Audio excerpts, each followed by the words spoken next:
The first time I saw Arnold Paxton sitting in the row to my left, one seat in front of me, lightning struck my 13-year-old heart, exploding it into electric currents that shot everywhere in my body.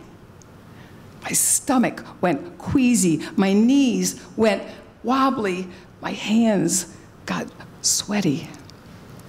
He was the most gorgeous human being I had ever seen. Paul Newman, sparkly blue eyes. Kirk Douglas, chiseled chin. Marlon Brando, Roman nose. He was a perfectly formed Greek god. I became obsessed with making myself beautiful, so Arnold would desire me as much as I desired him. I knew he deserved a woman as foxy as he was hot. The only thing is, I had a lot of work to do. I was not a finely formed Greek goddess. My grandmother said I was pleasingly plump. My pudginess did not please me. I went on a hard-boiled egg grapefruit diet. I lost 10 pounds. With a girdle, which we women tortured ourselves with back in those days, I got a little bit of a figure. I lathered Clearasil on my face as thick as I could every night. I wheedled my mom into letting me wear makeup. And I whined until she took me to a real beauty shop that cut that awful home permanent off she'd made me wear. I got a very stylish 60s bouffant hairdo and several cans of hard-to-hold hairspray. I was ready.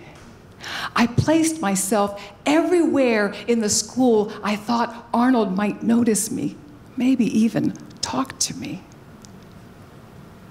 For 3 months, I lived in a perpetual state of agonized disappointment.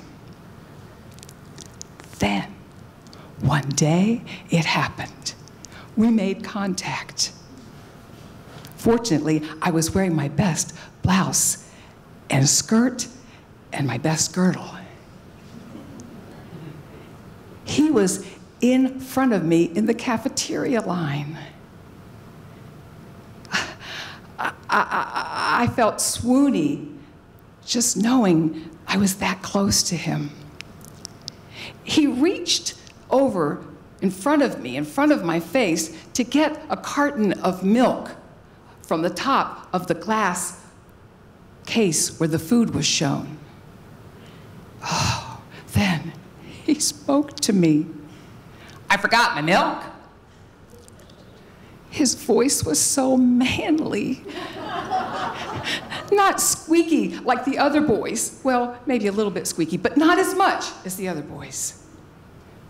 I felt kind of faint. He had a red and black basketball jersey on, and when he reached over, his bicep muscle rippled 3 inches from the front of my eyes. I got really lightheaded, and I thought, oh, I am gonna faint. I had an instant fantasy of him catching me, cradling my head in his arms, and my ear caressing his skin, and my nostrils drinking in the aroma of his armpits.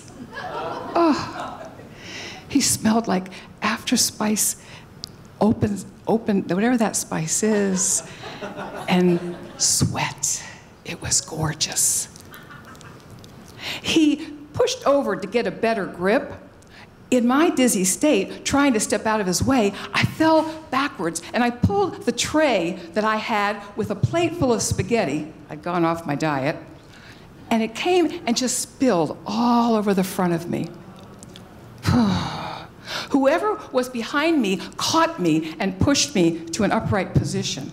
I stood there with red, gooey strings oozing down my front. I mumbled something that was unintelligible in my humiliation. Arnold gave a quick glance over at my predicament and kept on going in the line collecting his food. He didn't care about me at all. The guy who did catch me, a more than usual awkward 7th grader, gangly, very squealy voiced, who smelled like Brill cream that he used to mat down his unruly brown hair, Howard Linden. He took me over to a table, brought napkins to help me clean myself up, said something funny that made me laugh even though I wanted to die. Howard became my best friend boyfriend. Howard taught me that maybe what's on the inside is more important than what's on the outside.